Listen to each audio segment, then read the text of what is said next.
Hello, everybody.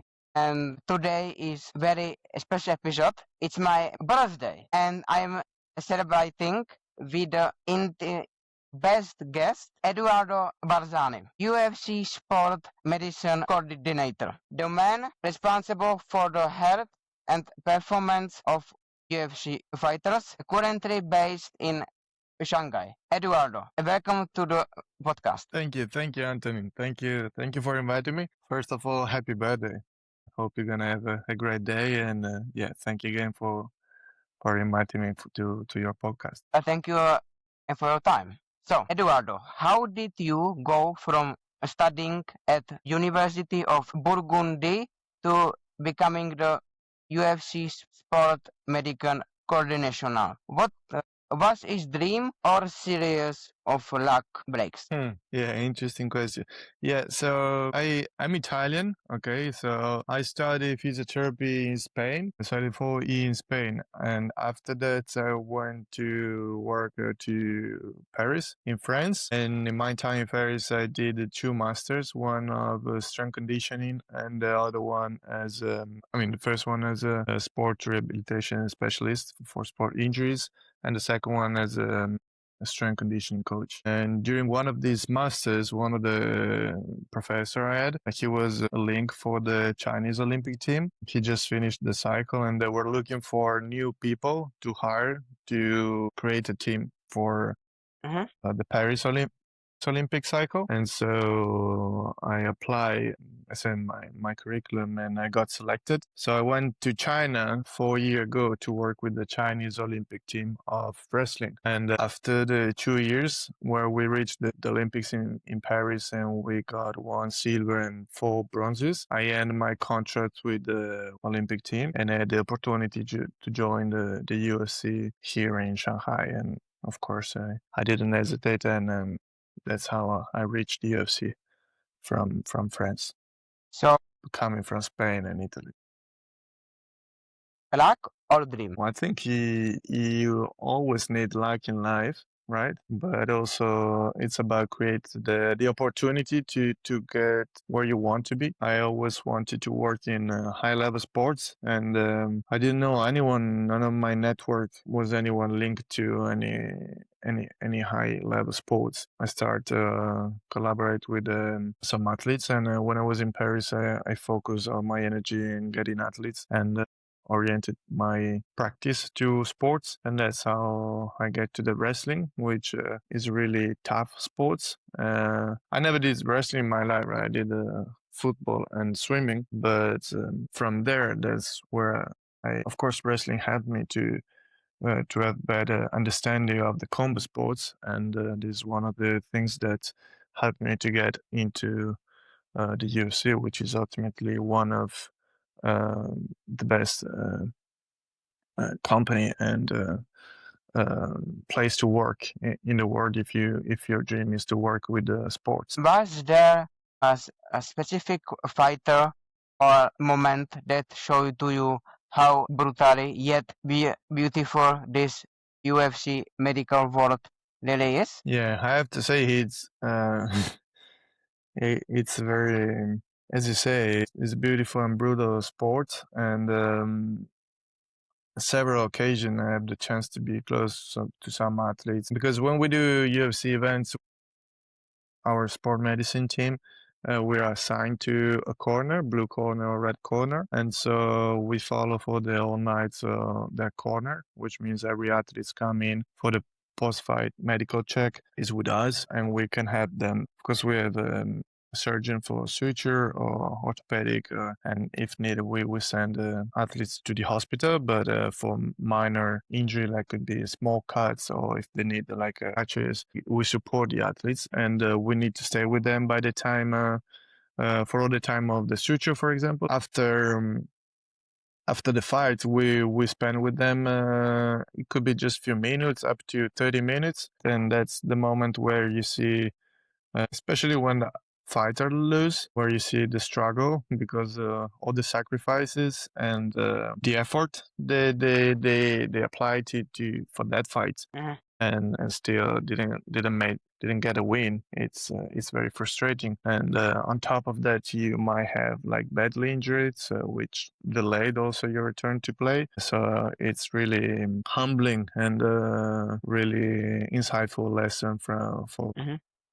Right now, I wanna talk about fight week. You just Mm-hmm, write up fight week in Macau. mm-hmm. What does a typical fight week look like from your perspective? What do fans never see on TV? Yeah, so for a fight week, well, Macau is a little bit special because usually we have a fight week, which is one event, right? Which could be like a number events or UFC fight night. For Macau, we also have a RTU, which is a tournament we have in Asia for to promote new talents into UFC. It's a tournament with elite athletes, which are not yet UFC athletes, but they aim to it. And so we have 2 nights of RTU, which was the quarterfinal, and then we have a night of fight night. So we have 3 night fights. But let's say to make it simple, on a standard event where you fight on the Saturday nights, usually everybody join the location the previous Monday, Sunday to Monday. Okay, so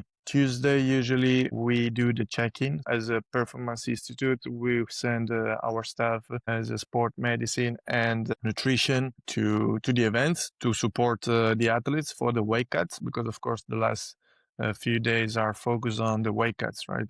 Mhm. So basically, athletes check in on Tuesday, and we give any support. We provide food with our nutrition departments, and we provide any suggestion and anything that could happen to for a proper weight cut, because everybody has his own methodology. Of course, we can draw and we can suggest as a performance institute if you need. And for sport medicine, because on the weight cut you get so much dehydrated, so you don't have water anymore on your body and the muscles start to be sore. As a sport medicine, we take care of that. So maybe releasing some tension, releasing some muscle.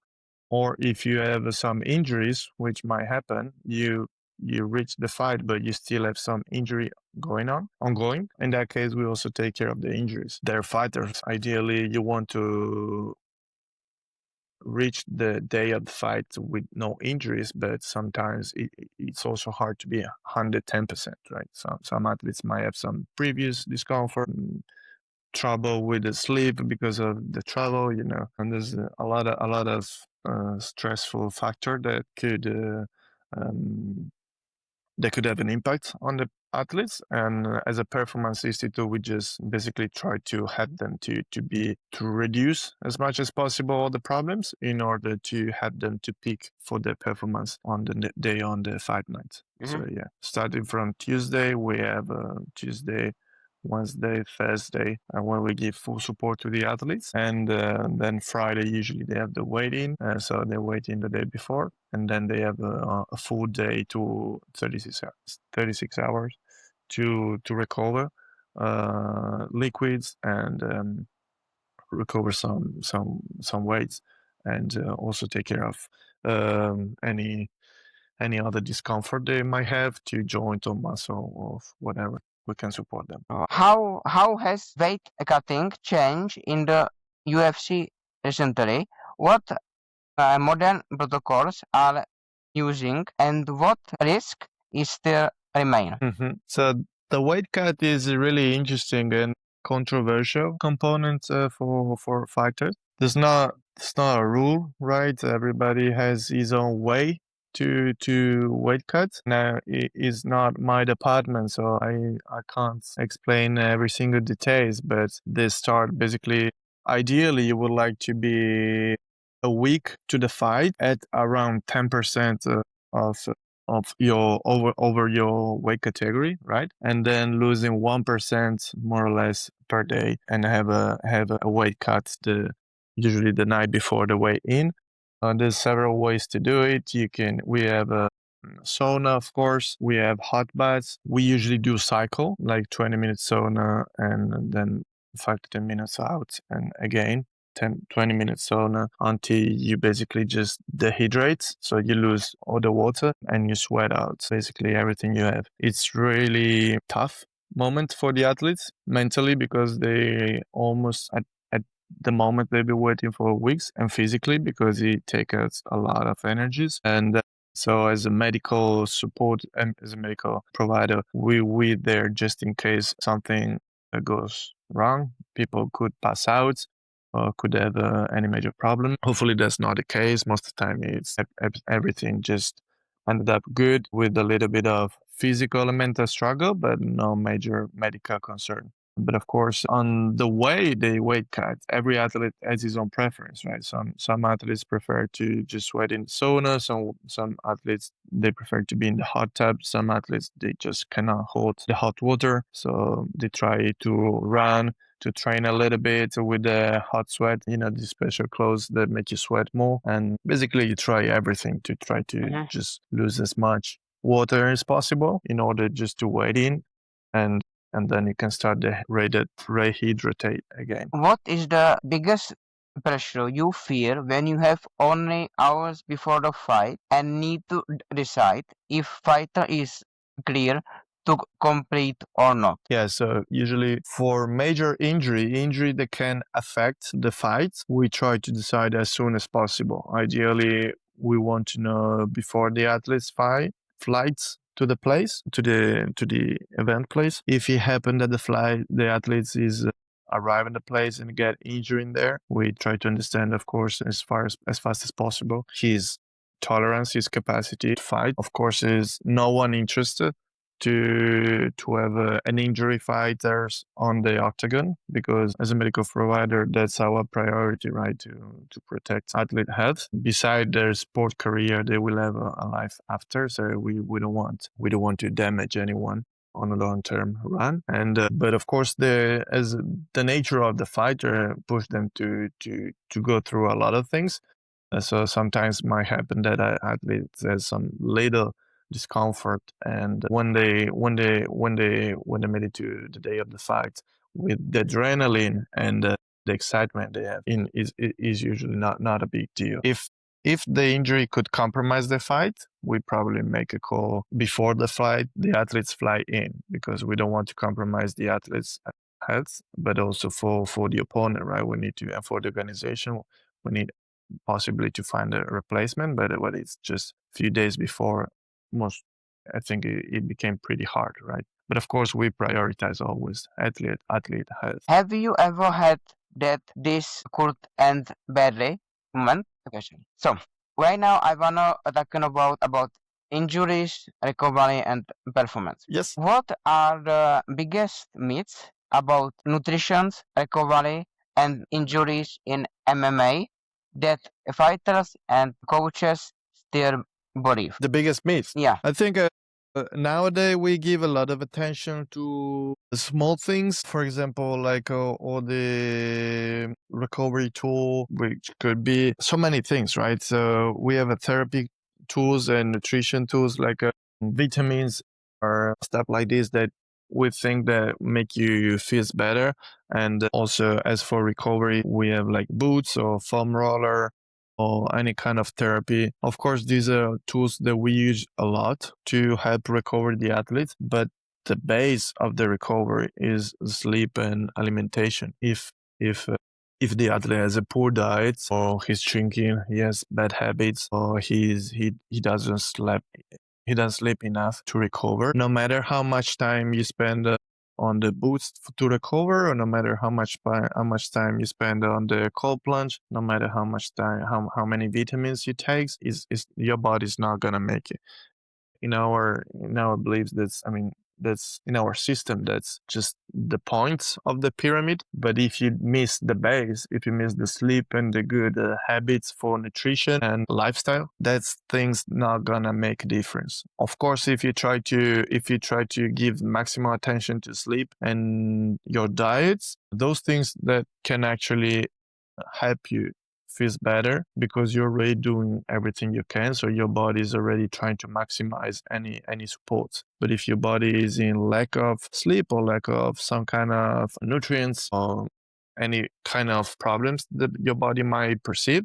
Those vitamins and those accessory tools, unfortunately, they would not make a difference.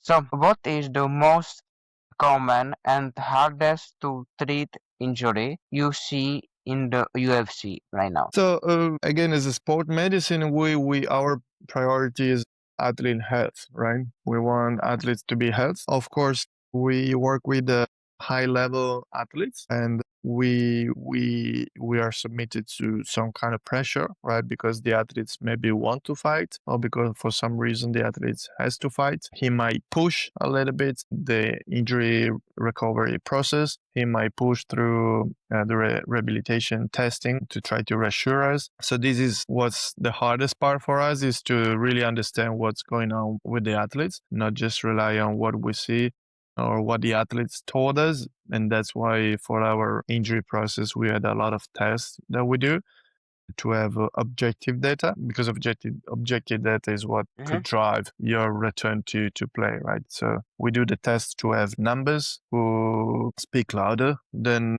the athlete voice, but of course in the same time we pay attention to what the athletes feels, and most of the time athletes are clever, right? So they know they should not lie to us because we're there to help, right? So there's no interest in lie to us. But yes, some kind of, I would say the hardest part is to deal with a short time to recover for a fight. Of course, we want the athletes to fight, but first we want the athlete to be healthy and in good shape. And so yeah, sometimes it's a little bit hard to make a clear call. Can you describe high pressure situation where you had to make critical medical decisions like before or during event? During events, Yeah, like yeah. the high Yeah, pressure. for the event, we have a staff composed by physician and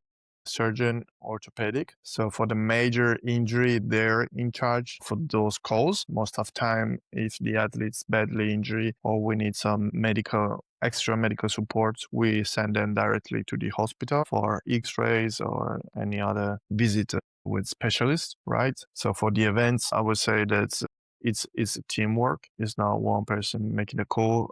Is is a work of an ensemble of physicians there to support. My role there is limited, of course. First, I'm not a physician, right? I'm a physiotherapist, and just not just go. This is not what my job is expected to, and we just need to support those physicians to make these clear calls. Also depends from every country. Every country has its own regulation. That's why every time we move to a country, we find there a staff of physician, a staff of doctors that can help us for contact with the hospitals and suture, whatever is needed. But yes, if other than that, here at the Performance Institute, I would say the most critical injuries we deal with is sometimes would be broken bones or dislocation. And as a first medical provider in the building, we need to deal with that. But well, what we do usually is to try to immobilize and assess like the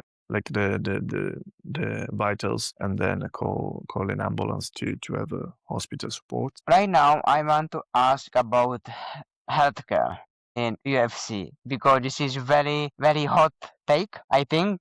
Again, how does healthcare and medical support in the UFC compare to other combat sports or even mainstream professional sports? Are they big gaps that still need to be fixed? Yeah. So the interesting of MMA is that it's a quite relatively young sport, right? It's just 30 years, more or less, UFC is on.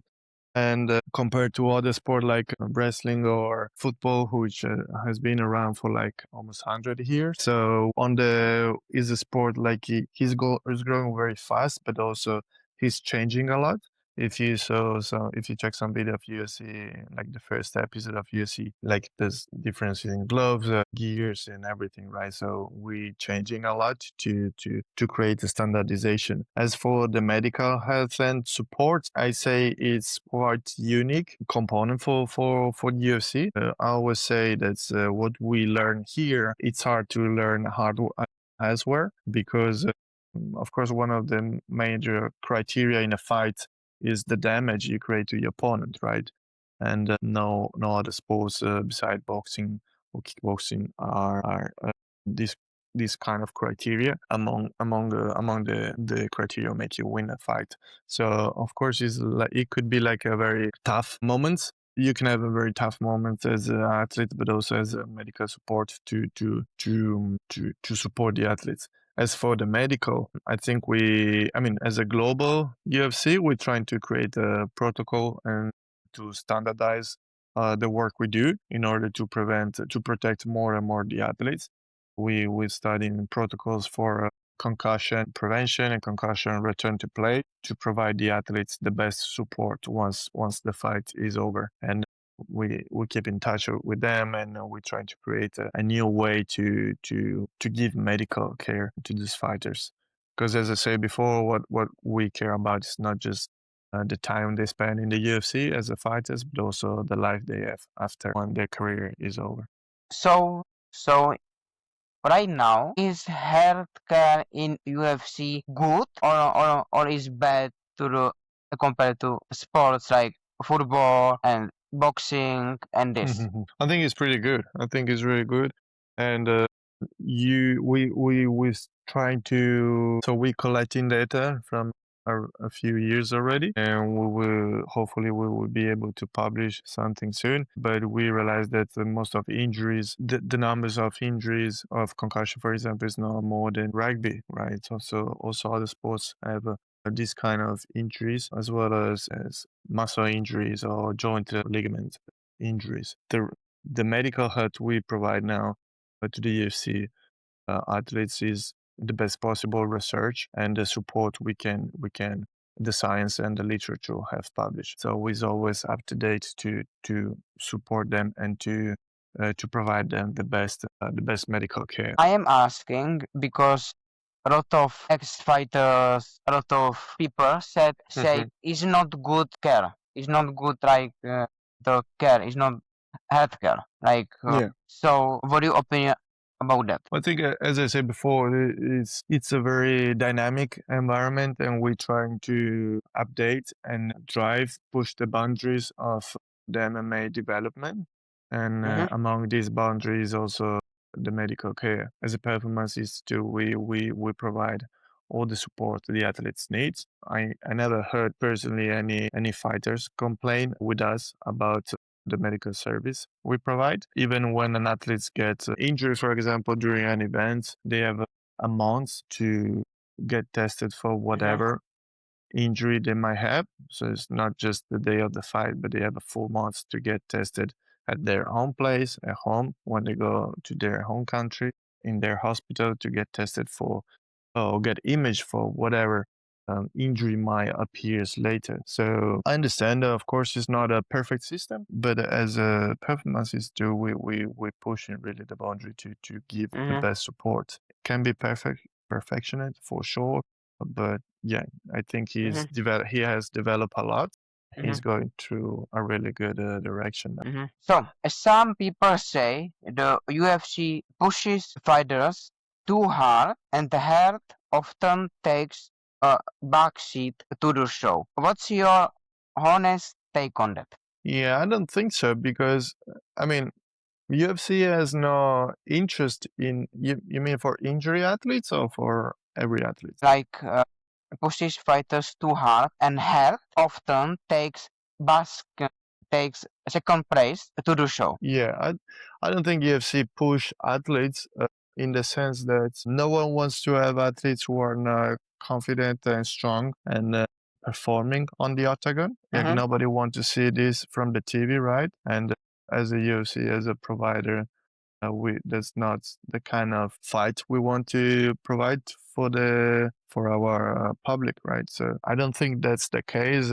I heard online that people were complaining about the wages, the way they're paid, but this Yeah. has been increased with the new accord with Paramount that everybody knows about.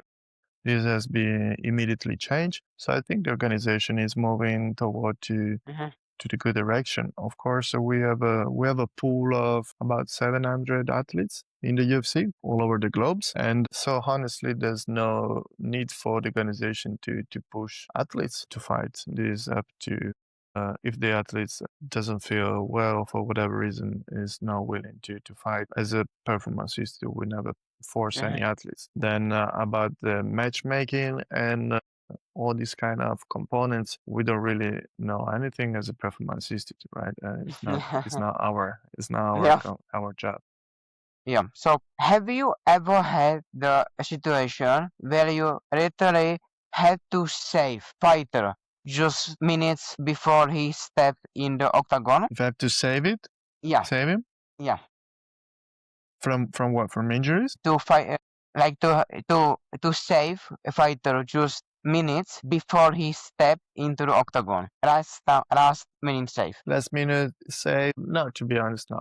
Every time I work with athletes, they might have like some minor discomfort or minor problem that we've been working on the week of the fight. But to be honest, no. I never been in the situation where an athlete was not able to fight it because as we commented before, we want to have this situation very clear before the athletes arrive because as organization we need to provide healthcare and support for the athletes, but also we need to replace that fighter with another one, and that's demand, of course, time. So no, last minute save. No. If you had the power to change in UFC sports medicine tomorrow. Well, we're trying to change things every day. It's not just tomorrow. Today we try to make difference to change things. I think one of the most exciting things of working here is that we never stop research and try to do better what we do. We know there's always room to improvement. So every day we try to Mhm. came at work and do the research and talk with our colleagues in Vegas and with our colleagues in Mexico. We're a very tight team and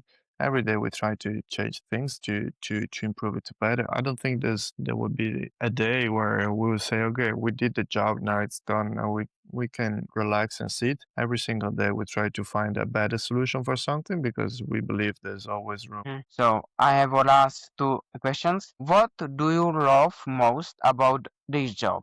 And what is the hardest part? What I love the most is that there's so many things we can work on to give a great support to the athletes. So many things we can do to support them that it's really exciting on one side. And as I said before, like coming every day and try to make things better, try to set better standard, try to set better routine and better protocol. This is definitely one of them. The relation we have with the athletes, it's a great component of it. As a team, I think it's fantastic to be in a team with so many different people from. And when I say difference, means coming from all over the globes, but also with very different specificity for every of us. So it's such an interesting environment to work on. This is definitely something I love. I love talk with my colleagues from nutrition. I like to talk with my colleague from MMA. I like to talk with my colleagues from strength conditioning because that's where we can learn how to do better our job. And on the other side, what is that there's a lot of things we want to do, but only 24 hours in the day, right? Yeah. Sometimes we get a little bit short in time to Mhm. so sometimes, yeah, we would need a 36-hour day Yeah. probably but that's also giving an idea on how many innovation we try to Mhm. bring to the sports to try to provide the best support to the fighters. Mhm. And what is the one piece of advice you give to young fighters who want long, healthy, and successful? Yeah, I can't give any advice to fighters because I'm not a fighter myself, right? So what I know coaches love to repeat here at the PI is that work on the basics and be patient. And of course, the basic stuff are the ones who get you maybe a little bit more annoyed and bored. It's not like the ultimate drills you see on Instagram. But that's what when you master those basics, that's actually when you get really confident on the octagon. And yeah, for a long career, listen to your staff, listen to your coaches, listen to your physiotherapists, listen to your doctors. Try to bring around you people you trust and work as a team. So, Eduardo, thank you so much for this honest and insightful conversation. Guys, if you ever wondered what really happens behind the scene in UFC, this episode is for you. Thanks for listening, and I see you on the next one. Thank you, Anthony. Thank you, everyone.